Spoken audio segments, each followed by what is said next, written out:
If you're struggling to understand why virtual executive presence or virtual presence is important and how to make yours better, this video is for you. Whether you are leading a team, whether you're running a business, climbing the corporate ladder, trying to close sales, you're a founder or a business owner, your virtual presence and executive presence is important. And that's what we're going to dive into right here. So first things first, what exactly does virtual executive presence or virtual presence mean? It's how you project your leadership style and capabilities, your confidence through any sort of digital medium. So that means video calls, it means social media, video posts, it means online meetings, virtual events, hybrid events, any sort of communication that you're doing that includes your voice and your face through some sort of lens. It can be live, it can be recorded, it can be through a traditional media outlet such as radio or television or cable. It can also be shown and demonstrated through podcast interviews and live streams and panel discussions. It's important because the way that you present yourself virtually really does impact your ability to influence, your ability to lead, your ability to make an impression, become memorable. It influences your credibility, how much buy-in your team, your employees, or your clients or prospects have in you. And it also can create a more engaged workforce. It can bring people together, especially when many of the workforce or much of the workforce is still remote. There's a lot of statistics out there about how much productivity and bottom line revenue is lost through poor communication, ineffective communication.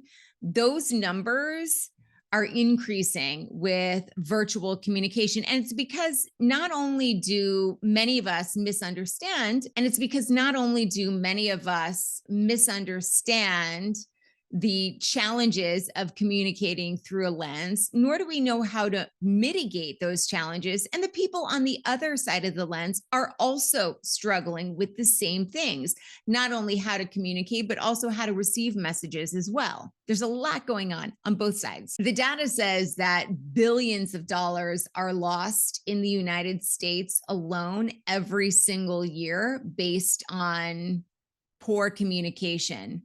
The most recent number, and this doesn't even take virtual communication into account, is that around $14,000 is lost per employee in the United States because of poor communication. So how do you ensure that you have a good virtual executive presence? First of all, it's the basics. That means good lighting, clear audio, a professional background.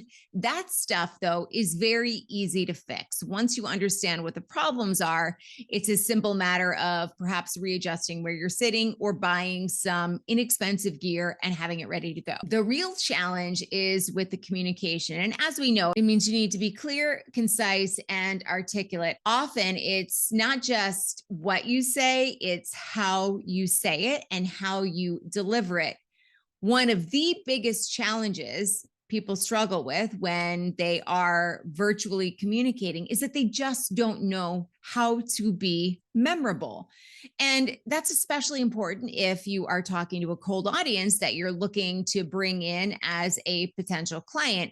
It's also important, though, if you're talking to internal or external stakeholders, it's important to create an engaged workforce. It's important to demonstrate leadership and to have people trust you and buy into what you're saying. It does not mean that you have to be perfect, but you have to be understandable, you have to be relatable, and you do need to be memorable. And those things are created through not just what you say, but how you say it. And lastly, you don't want to forget about engagement. So you are encouraging participation, you're asking questions, you're showing genuine interest in your audience or your team. It also means that if you have an audience that is hybrid, there are some people that are there with you in the room, and then there are some that are joining you from a remote location.